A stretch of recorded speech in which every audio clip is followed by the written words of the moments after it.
or a second guessing by the President.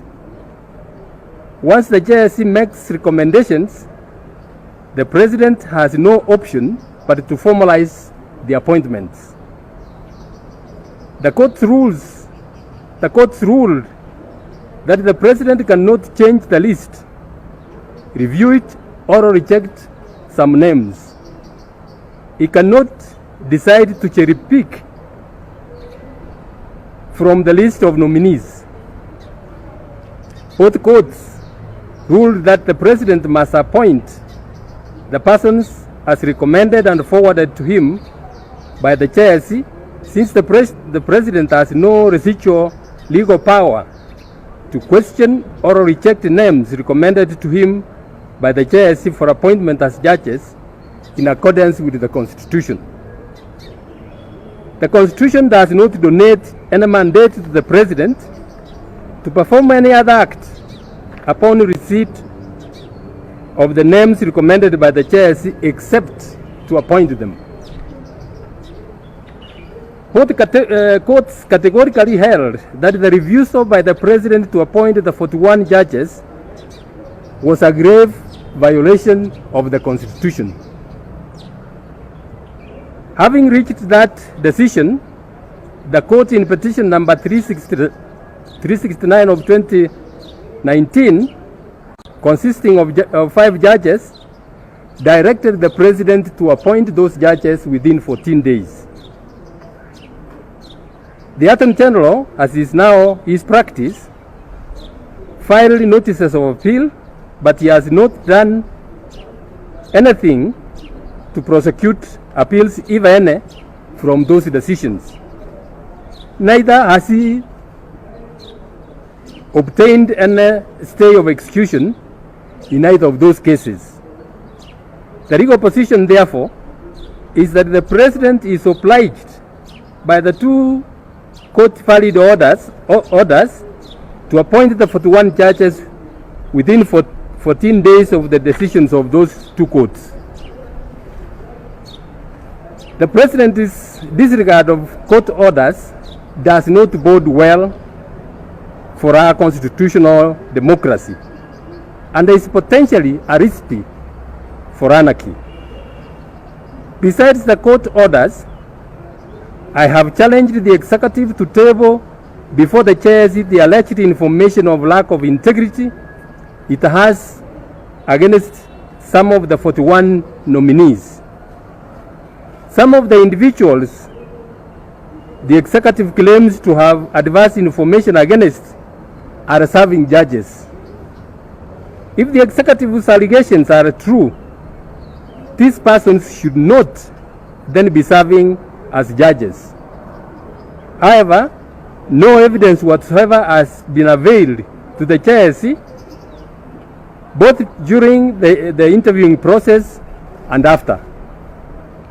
Unfortunately, this disregard of court orders by the President is part of the pattern by the executive.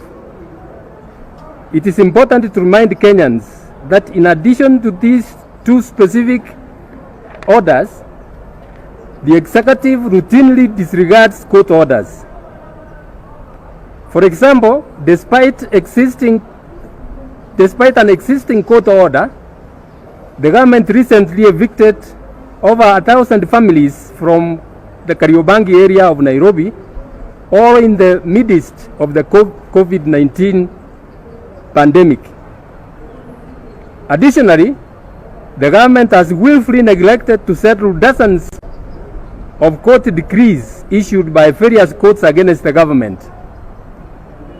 These court decrees amount to almost 1 billion by conservative estimates. And they go back several years. It's not recent, they go back several years. Many of these decrees arise from personal injury claims by victims of road traffic accidents caused by government vehicles. In some of these cases, the victims have suffered paraplegic injuries. Yet, the government has failed to settle these decrees. Because they cannot afford to pay for nursing care, some are carried, I'm told, by their grandchildren to bask in the sun and at times forgotten to be rained on out there. Attempts to compel the accounting officers in the relevant ministries are always rebuffed with the contemptuous taboo attitude. How can we expect God to bless our nation when we are so callous with the most desperate in our society? There are many other court decrees and orders which require the assistance of police to execute, which have been neglected and disobeyed. As a result, many decree holders are unable to realize the fruits of their judgments that they have obtained from courts. Your Excellency, I want to address the President personally. Your Excellency, you know I have respect for you as our President, and I have told you that. You also know that I have, for a long time now, and successfully sought an appointment to discuss this issue with you, leaving me with no option but to raise the matter through this public statement. It will be at the direction of my duty if I do not raise Wanjiku's agonies in my domain. At least let her know that I share in her frustrations.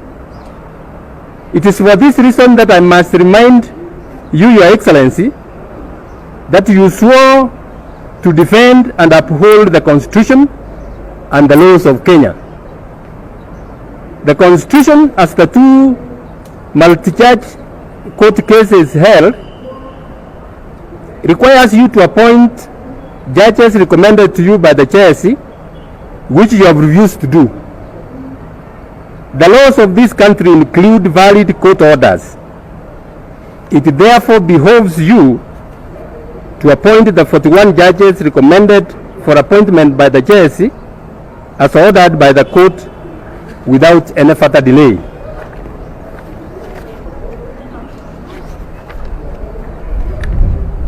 As Your Excellency has pledged in the past, you respect the rule of law. I urge you to now demonstrate that faith and respect the rule of law by complying with those two court orders. In so doing, you will also alleviate much suffering for Kenyans who are seeking justice in our courts. In the same vein, I request Your Excellency to instruct the Attorney General of the Republic of Kenya to take stock of all the court decrees and orders issued against the government and to immediately begin a process of satisfying them. It greatly undermines the rule of law for the government to act in defiance of court orders, and this pattern puts a great risk to our constitutional democracy because it risks the contagion of lawlessness. The government should be in the forefront in upholding the rule of law. The government cannot demand of its citizens the obedience of the law. It is itself disobeying with abandon. Thank you, ladies and gentlemen. That's my statement. The other one you will get a written copy.